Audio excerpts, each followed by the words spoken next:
আজকে শেয়ার করছি নিরামিষ পনির আলুর তরকারির একটা রেসিপি, যেটা দিয়ে কিন্তু রুটি, পরোটা বা ভাত, পোলাও খেতে জাস্ট দারুণ লাগে। একদম বেসিক উপকরণ ইউজ করে এই রেসিপিটা কিন্তু কখনো একবার বাড়িতে বানিয়ে নেওয়া যেতেই পারে। তো তার জন্য আমি পনির কেটে নিয়েছি একটু লম্বা করে, যে কোনো শেপে পছন্দ মতো কাটা যেতেই পারে পনিরটাকে। এবারে সর্ষের তেল কড়াইয়ে ভালো করে গরম করে নিয়ে পনিরের পিসগুলোকে একটু লাল করে এপিটোপিট ভেজে নেব। পনিরগুলো আমার ভাজা হয়ে গেছে। এবারে আমি তেল থেকে তুলে নিয়ে একটা বড় বোলের মধ্যে বেশ খানিকটা নর্মাল টেম্পারেচারে থাকা জল নিয়ে পনিরগুলোকে এভাবে সোক করতে রেখে দেবো। গরম জল দরকার নেই, একদম নর্মাল জল নিয়ে এগুলোকে ভিজিয়ে রেখে দেবো যতক্ষণ না পর্যন্ত রান্নাটা কমপ্লিট হচ্ছে। এবারে বাকি তেলের মধ্যেই আমি আলু লম্বা করে কেটে নিয়েছি। তো এখানে লবণ আর সামান্য হলুদ গুঁড়ো দিয়ে আলুটাকে একটু ভাজতে দিয়ে দেবো। ততক্ষণ মশলা বানিয়ে নেব। মিক্সিং জারের মধ্যে দিয়ে দেবো প্রায় 10 থেকে 12টা কিশমিশ, 8-10টা কাজু বাদাম। প্রথমে ভালো করে একবার শুকনো ঘুরিয়ে নেব। এবারে দিয়ে দেবো 2টো মিডিয়াম সাইজের টমেটো। সামান্য জল দিয়ে একটা স্মুথ পেস্ট বানিয়ে নিয়েছি। পেস্টটাও রেডি, সাইডে রেখে দিয়ে আর একটা মশলা পেস্ট এখানেই আমি বানিয়ে নিচ্ছি। কিছু রুটিনের গুঁড়ো মশলা অ্যাড করে একটা মশলা পেস্ট বানাবো।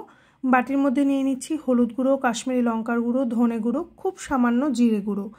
এবার এর মধ্যে সামান্য জল অ্যাড করে খুব ভালো করে মশলাটাকে গুলে নিচ্ছি, তাতে করে মশলা পেস্টটাও কিন্তু রেডি হয়ে যাবে। এদিকে আলুটাকে আমি বেশ লাল করে ভেজে নিয়েছি। এবারে আলুটাকে তুলে নিয়ে ওই তেলের মধ্যে আমি একটু অ্যাড করে দিচ্ছি 1 চামচ ঘি।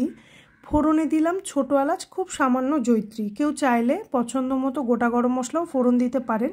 এবারে যে মশলা পেস্টটা তৈরি করেছিলাম সেটা অ্যাড করে মিক্সিং জারটা ধুয়ে খুব সামান্য জল অ্যাড করে একটু নেড়েচেড়ে নিয়ে যে গুঁড়ো মশলার পেস্টটাকেও তৈরি করেছিলাম সেটাকে দিয়ে দিচ্ছি বেশ খানিকটা চেরা কাঁচা লঙ্কা, স্বাদমতো লবণ, চিনি এই পর্যায়ে অ্যাড করে মশলাটাকে কিন্তু ভালো করে কষিয়ে নেব। তার মধ্যে আলুটাকেও অ্যাড করে দেবো।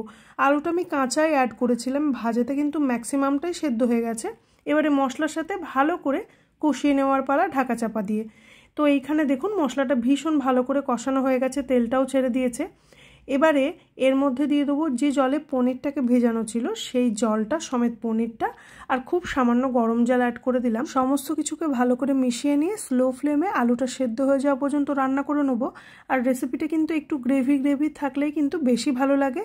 এবারে শেষে অ্যাড করে দেবো একটু ড্রাই রোস্ট করা কসুরি মেথি। হাতের কাছে কসুরি মেথিটা না থাকলে স্কিপও করতে পারেন, বা চাইলে ধনেপাতা কুচিটাকে অ্যাড করতে পারেন। তো নিরামিষ এই পনিরের রেসিপিটা দেখে বাড়িতে বানালে আমাকে একবার অবশ্যই জানাবেন। যদি ভিডিওটা একটুও ভালো লেগে থাকে তাহলে অনুরোধ রইল আমার চ্যানেলটিকে সাবস্ক্রাইব করার।